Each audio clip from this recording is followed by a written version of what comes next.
दुबे जी, सवाल आपसे यह है कि जो किसान 14 किश्तों के बाद बीजेपी के मुरीद नहीं हो पाए, यह 15वीं किश्त कौन सी जादुई किश्त है जो मुरीद हो जाएंगे?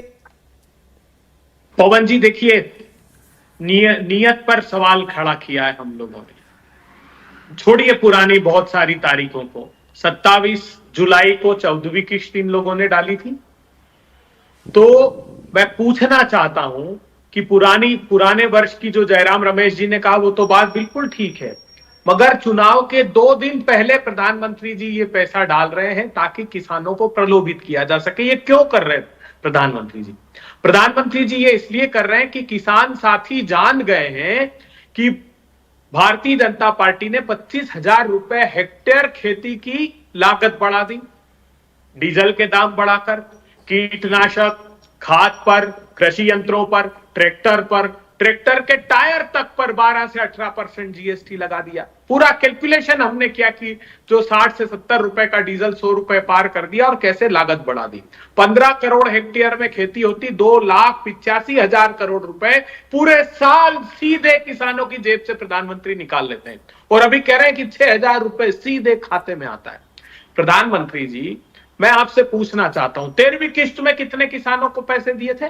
10 करोड़ 71 लाख। 14वीं किश्त में कितने कर दिया आपने? 2 करोड़ 15 लाख किसानों का आपने सम्मान निधि काट दी। किसान कितने हैं देश में? तो सेंसस, एग्रीकल्चर सेंसस 15-16 का डेटा है, नया सेंसस तो कराया नहीं इन्होंने।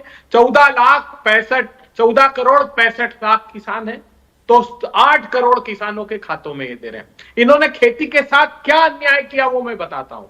ये parliamentary standing committee on agriculture ने बताया कि पिछले 3 साल में 19-20 में 34,000 करोड़ रुपए खर्च नहीं किया, 20-21 में 23,000 करोड़ रुपए, 22-23 में 19,762 करोड़, मतलब 78,000 करोड़ अनस्पेंड मनी सरेंडर कर दी। किसान फायदा कहां से पहुंचाएगा? आखिरी 2 बातें कहता हूं। प्रधानमंत्री जी ने कहा था कि किसान भाइयों आपकी आमदनी 2 गुनी कर दूंगा। बरेली की रैली फरवरी में यह कहा था प्रधानमंत्री जी ने। इनका एनएसएसओ बताता है कि किसान की आमदनी मात्र 27 रुपए रह गई। क्यों? इन्होंने कहा एग्रीकल्चर इंफ्रास्ट्रक्चर फंड 2019 में 1 लाख करोड़ रुपए का, सिर्फ अबे दुबे जी, करोड़ रुपए उसमें से खर्च किए। अबे दुबे जी, आंकड़े तो ठीक है, जब किसान इतने ही प्रताड़ित हैं तो क्या 2,000 रुपए में वो मरहम लग जाएगा कि वोट पलट जाएगा? अरे पवन जी, परिणाम देखिएगा। ये नैतिक दायित्व है हमारा जी, क्या बात करते हैं आप? हमारी ये नैतिकता कहती है प्रजातंत्री व्यवस्था की कि हम उस बात पर सवाल खड़ा करें जिसका इरादा ठीक नहीं है, जो अच्छी नीयत से काम नहीं किया गया उस पर सवाल खड़ा करना हमारा नैतिक दायित्व है। मैं आखिरी बात करना चाहता हूं, क्या प्रधानमंत्री जी आप बताएंगे, आपने पीएम आशा एक स्कीम लॉन्च की थी, आपने 20-21 में 500 करोड़ रुपए रखा, आपने कहा फसलों के दाम बाजार में कम होंगे तो प्राइस डिफिशियंसी स्कीम हम उसकी प्रतिपूर्ति करेंगे।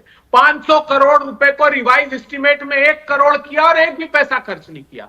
23-24 में 1 लाख रुपए का सिर्फ बजट रखा है, और नीति आयोग की मीटिंग से खुलासा हो गया कि 3 किसानों के काले कानून धन्ना सेठों को लाभ पहुंचाने के लिए लाए गए थे, क्योंकि उनके लोगों ने यह ड्राफ्ट तैयार किया था। कितना बड़ा षड्यंत्र देश के किसानों के साथ हुआ। प्रधानमंत्री जी, 700 किसानों ने जब किसान आंदोलन जवाब ले ले, तो आपने कहा कि क्या मेरे कारण मर गए?